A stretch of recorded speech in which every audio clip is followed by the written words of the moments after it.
GSL. 2011 LG 시네마 3D GSL 메인. 드디어 고데스 32강 마지막 날을 맞았다. 오늘 남은 4자리에 16강 진출자를 가리기 위해 준비된 조는 G조와 H조. 먼저 테란과 프로토스의 만남으로 화제가 된 G조가 오늘의 경기에 막을 연다. G조 1세트를 준비하고 있는 첫 선수.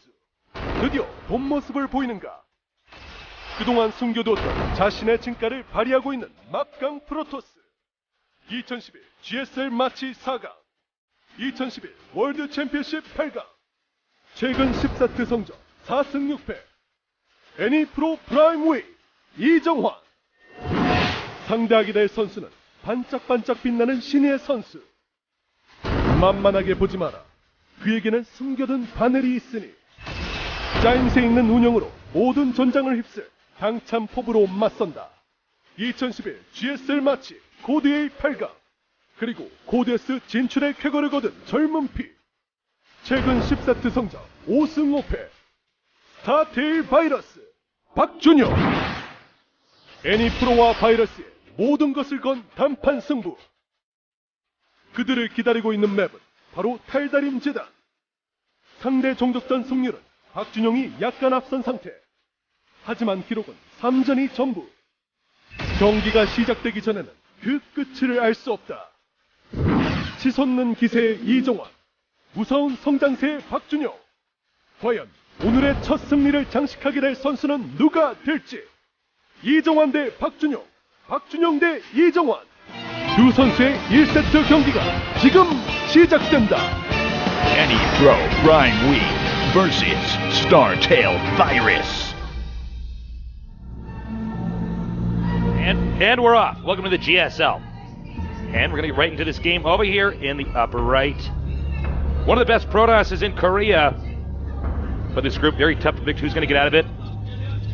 A member of the Team Prime. He is... 애니프로 프라임 위. Not a lot of excitement there from him. And excitement's what I'm looking for there. I'm giving him a 3 out of 10. 3 out of 10 on the intro to the voice.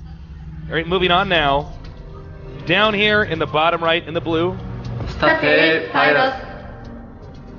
He's new. He's newer to that. He tried. I'm going to give him a 5 out of 5 for effort. So both these guys, very talented at their respective races. Again, welcome to the GSL, sponsored by LG, Intel, and G-Skill. It is tasteless. It is Artosis. It's been a few days. Yes. Since we have been able to cast together. Yeah, I'm in caster withdrawal right now. Yeah, well, I'm not. I cheated on you for the TSL this past weekend. you had a caster affair. I did, man. Yeah. But here we are. Here we are. United once again. I brought you flowers, and I'm going to bring you out for some drinks afterwards. Will you forgive me? Yes, yes. Thank you. I'll take you back, Artosis. You're too forgiving. That's you deserve right. better than me, but I love you. Now, with these two players, our blue Terran and our red Protoss, I think this is probably one of the more even matches in this group. I think Virus is pretty good. He's up and coming. In any pro, we've seen this guy in the semifinals of previous GSLs? Yeah, he's a very strong Protoss. It seems like he's missing just a tiny bit of the flair that we see out of the guys who really crush face like MC. Yeah, I think he's got very specific builds, though, coming from this guy. Oh, certainly. I don't want to call him stylistic, but yeah, he has very specific builds. A very strong player, and I think has quite a bit of potential to get better as well. Quick command center being dropped down by Virus. Pretty standard build orders. 1 barracks, expand, no gas. I'm interested to see, will he throw up a bunch more barracks? Or will he tech up? There are some funny Void Ray builds out there that can hurt you, but he's already scouted that his opponent only has 1 gas, so none of those Void Ray builds will be coming. And the Nexus. And instead, he's going to go and get a quick Nexus here. This is a build that you're most normally going to see on big open maps. Maps with the Terran has quite a travel distance before he can get to his opponent's base or expansion. And that's why, on maps like this, you're much safer doing an opener like this. So, in fact, we're seeing almost mirror builds despite the fact that it's not a mirror matchup. Yeah. Both basically treating the geography of the map in a certain way that they think is going to give them an advantage, but thus far it's going to be pretty even since they both kind of made the same move. Yeah, quite true. Any pros being maybe a little bit more reactive, so I like it. We do see a bunch of barracks going up to 5 barracks is Virus. It's a very powering build. Powering, of course, when you suddenly throw up a ton of buildings at once. You just kind of pool money. It gives you a better economy and better production later on.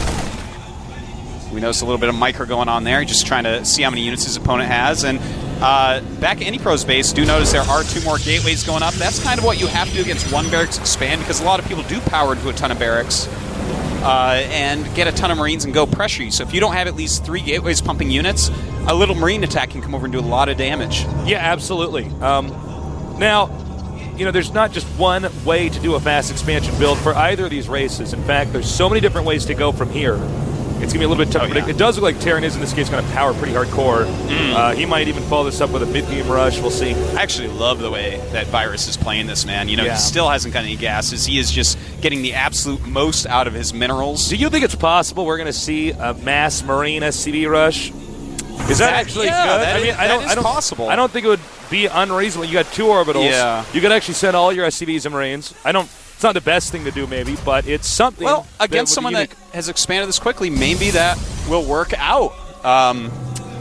It's kind of interesting. A 4th gateway is going for AnyPro. He's definitely going to at least pressure with the Marines.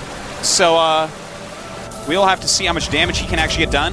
Back at AnyPro's home base, he has these couple stalkers that are seeing the Marines and running home. This is going to trigger him to start chrono boosting his warp gates a little bit, but he does have 3 sentries and a couple stalkers as well. Let's see, he has 1, 2. He only has 3 force fields ready and a guardianship force field, something like that. It's also important to note this map has a pretty big ramp, so you're going to use all those force fields just once to block that off. You got to be pretty careful. Oh, here come the SCVs. You were right, Tasteless. I didn't ask for these powers. All right, here we go. 1 force field. He does trap a few Marines. All right, uses 2 and makes them back up at least a little bit. So that's good. And he saw the SCVs, Tasteless. He's going to be very careful. Fighting soft. He is making a robo right now. That's not going to be very useful. Right. 2 more sentries out here. Nice force fields. Yeah, nice force fields right there. He's going to... Oh, my. Those SCVs doing a lot of damage here, blocking some units from running away. AnyPro could be in a lot of trouble, bringing up his probes now. And he is down to just a 1 stalker and a bunch of sentries here. Oh, man. This actually might be it. Yeah. I'm actually... well, I guess going for the next fine. I thought he would have actually run in there and started going for the gateways and the pylons, but this works as well. Nice force field there. Says you're not going to be able to save your Nexus. And I think the next question is he going to send the rest of his SCVs in this rush? Is he going to go back and just play a standard game? I think from here he's going to just send Marines and start to transition to a normal game, because it's 30 SCVs against 26 probes. He's killed the Nexus. He's so far ahead. And look at this. Dropping a mule. A single G. Whether that was good or game, I do not know, Tasteless, but he was just destroyed by a very nice build. Yeah. Very, very good pressure and attack. I love that he sent just a small amount of SCVs. Did wonders in blocking some units from running away. Well, I think any pro has got to be a little bit disappointed. Just look at his picture. You can see here. His picture. Of course. Must be an animated GIF. If you just look here, you can see the disappointment in his face. Obviously, you never want to lose a game in that way. You never want to have a game where it's like, well, I have this build. It's going to be kind of gradual. I'm going to slowly move out and get into the late game and win. And instead, we had this big rush. Hi, guys. We missed you. It's good to be back. He had this rush that just ended it. Yeah. I like that, because normally when you do go for a 1 barracks fast expansion, you're going to want to put on some Marine pressure at least 1 time. Yeah. Because you're going to build a ton of Marines to make sure that you don't die to anything. And also it allows you to get your gases a little bit later, because Marines kind of stop everything Protoss does early game a little bit. And it forces the Protoss to play honest, to make him actually make units instead of, over-tech or over-power up. And it was a great move. I love the amount of SCVs he sent. Kept his economy very strong. Yeah, it was not an all-in. That's another important thing to note. I know we normally see SCV Marine rushes, but that's usually off 1 base. And when we see that, if they take all the SCVs, well, then it's an all-in, because if you lose all those SCVs, as good as mules are, you're not going to really recover. You can just use the mules to keep pumping out Marines. But in this case, he said just enough that if Protoss wasn't on his toes, the game's going to end. Certainly, That's and he was not on his toes. And one other thing is that normally against this type of build where your opponent goes for a 1 barracks fast expansion, no gas, you're not going to want to get quite as many sentries. I would suggest 2 to 3. Unless you're on a very small ramp like Shakura's Plateau, you can use some more. But otherwise, you're not going to have enough actual fighting power to hold off the Marines. The sentries actually aren't that good against Marines. You do want a Guardian Shield, maybe a Force Field or 2, but you need firepower. So this is a pretty bad start right now for any pro. He's already in a little bit of trouble if this continues to go on the way it is. Certainly. He's got 2 very good opponents, Trickster, Soki Su, and Ensnare. Those guys are pretty good. Yeah. TSL has been looking pretty insane. So let's look. We're going to get the second match intro video up for you guys, so enjoy. A